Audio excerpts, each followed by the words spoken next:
प्रधानमंत्री नरेंद्र मोदी मन की बात 124तम संस्करण में किभली केन्दुझर घटगां ब्लॉक मुर्गा पहाड़ी गाँव प्रमीला प्रधान को प्रशंसा करुछंती एवं प्रमीला प्रधान राधाकृष्ण संकीर्तन मंडली सहित गाँ गाँ बुली जंगल सुरक्षा पर लोकों को सचेतन कराउछंती।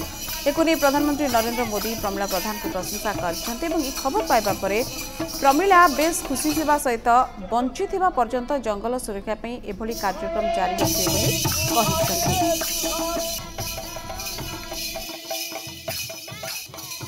प्रधानमंत्री को मोर अशेष अशेष नमस्कार और धन्यवाद जे प्रधानमंत्री आम प्रति एते दृष्टि आकर्षण करेंगे बोली मुझे जानी नथिली एथिरे मु बहुत खुशी। प्रधानमंत्री जेते बड़े आम कथा को सुनिकी देखिकी खुशी होइचंती तो मु बहुत खुशी आ गर्व भी करछि। आम गाँ प्रति एते दृष्टि आकर्षण करेंगे बोली मुझे जानी नथिली कि भाभी भी नथिली सेथिरे मु बहुत खुशी एते खुशी जे आउ कहि भी पारिबी नै।